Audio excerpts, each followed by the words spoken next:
What up, y'all? It's your boy Jay on the Segway. Today's video is going to be on the Action4, the Hero 10, and the elephant in the room. That's going to be your Insta360 RS 1-inch. Now, this is a low light testing, and I want to show you guys the setting is going to be Las Vegas, Nevada. Okay, so there is a lot of lights. You're going to have some low light sections as well. So the cameras are going to be going in and out of super bright, kind of dark, super bright, kind of dark, bright, kind of dark. All right. Some of you guys may be needing an action camera or would need or like to have an action camera that can perform pretty well in all conditions. Now let's be for real here. All action cameras will perform well in daylight situations. They just do. Okay. Some cameras you can be real picky and petty, and there's always something better about one camera than the other. But overall, they all do very, very well. And I'm talking down from like all the way to like the Hero 7, Hero 8s, Hero 9s, and so on and so forth. And Action 3s, Action 4s are really good cameras in the daytime as well. Action 3 kind of sucks at low light though. I'm just gonna throw that out there, but that's just my opinion.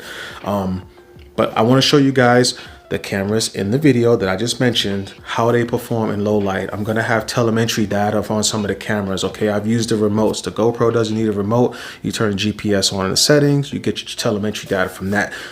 All GoPros but the 12. So anything from like the Hero, I believe the Hero 7, 8, 9, 10, 11 has telemetry data. Don't quote me on that.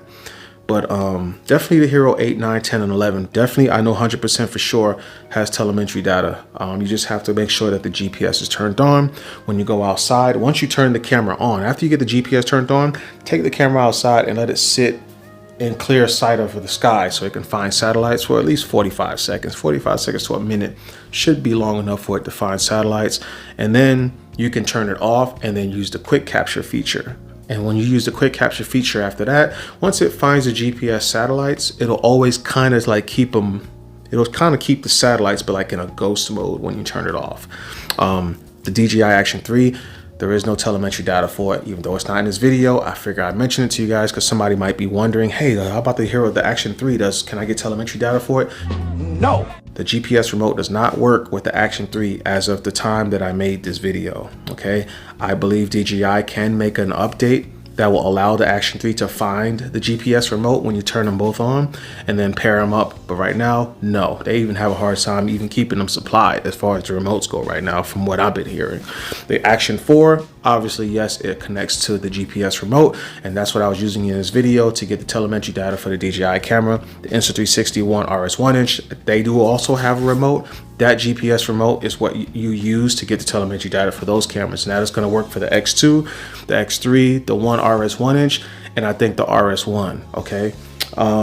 Without further ado, watch the video, enjoy it, and I'll see you guys at the end.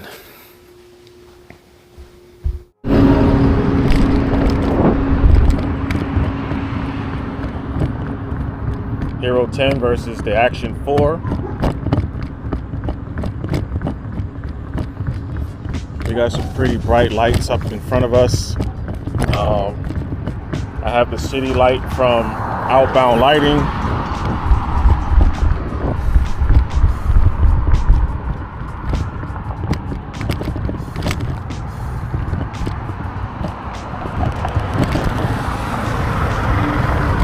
Oh, shit.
Hero 10 versus the Action 4.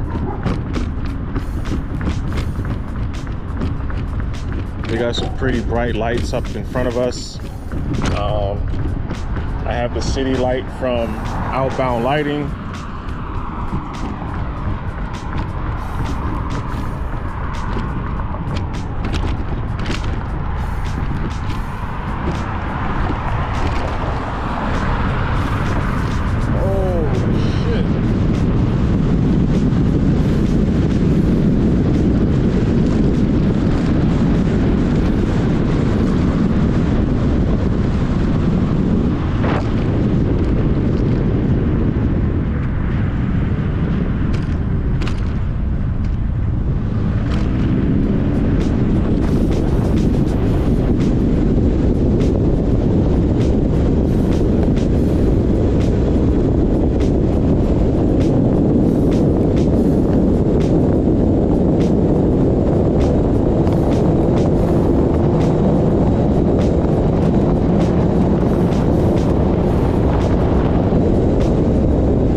Versus the Action4.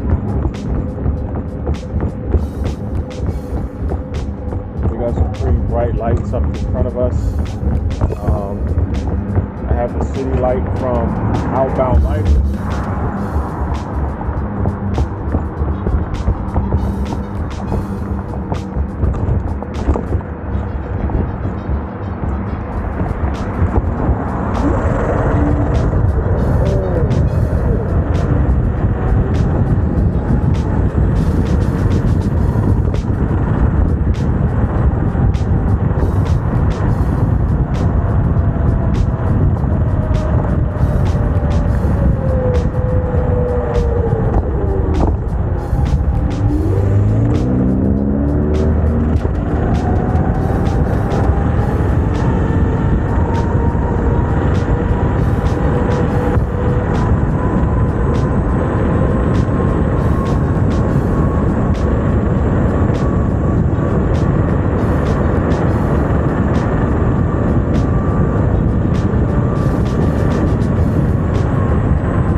Oh yeah, let's party.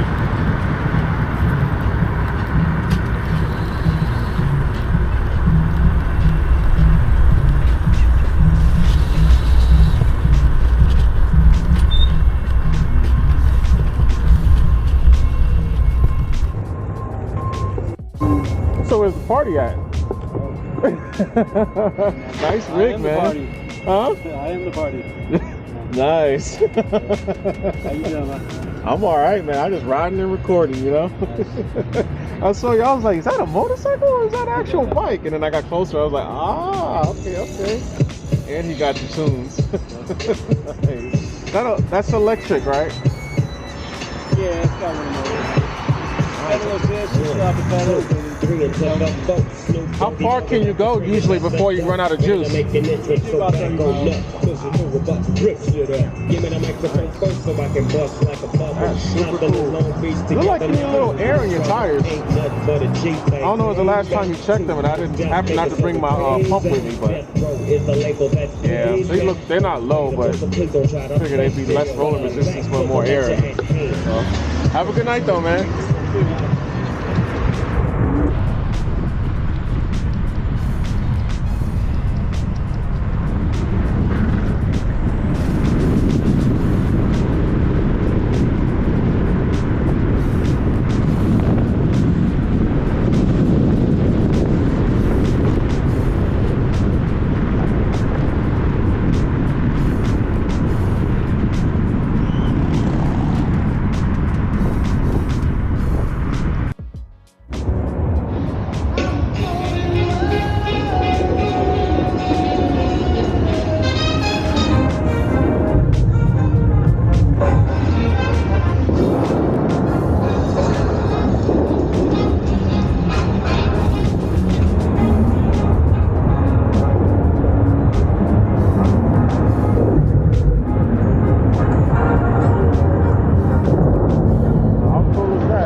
Okay. So what do you guys think, man? What do you think? Put it in the comments below what your thoughts are. You guys have probably watched plenty of videos that shows low light footage.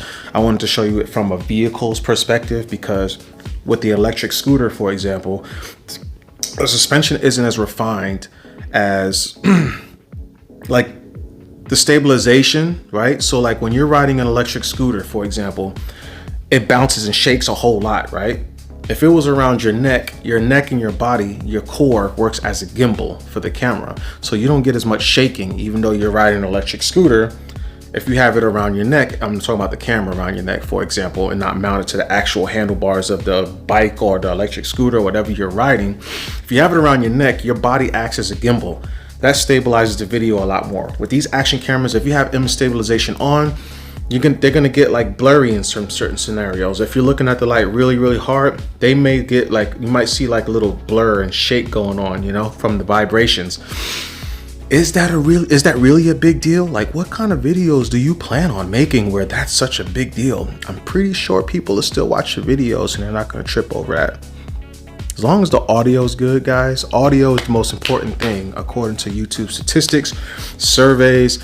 Good audio. If you have a crappy looking video, but the audio is good, people will watch. They'll be more tolerant to watch your video because the audio is really good. So don't get too caught up, guys. Try not to get too caught up on shakiness in videos unless it's just obnoxious. But if it's like here and there, you kind of know like, hey, that hard bump I just went over is going to make that part of the video a little bit shaky. Just be aware of that. That's all. You don't have to, you know, it's not a big deal. Lower this light output. It's not a big deal, guys. You know, don't try not to look at that stuff too much. Just look at the quality and say, hey, look, this looks good. This is good enough for what I want. The camera might be much cheaper. The Hero 10, for example, might be cheaper than the Action 4. Okay, and so why would you not get the GoPro? You can get aftermarket batteries for relatively cheap, or you know, online. There's a lot of things that you can do to kind of make up for like the lesser battery life that, you know, that the GoPro has over or under the Action 4 and the Action 3 actually. The Action 3 doesn't hold a candle to the Hero 10 and low light performance, okay? Action 3 is a good camera also, but that's not in this video, so we ain't gonna get too much into that. Without further ado though, guys, let me know in the comments below. Get your little typing on, get your finger pressing on the screen and on, and let me know what camera you prefer, which camera you use. How do you use your camera? Because all these things matter on which camera you probably should get, okay?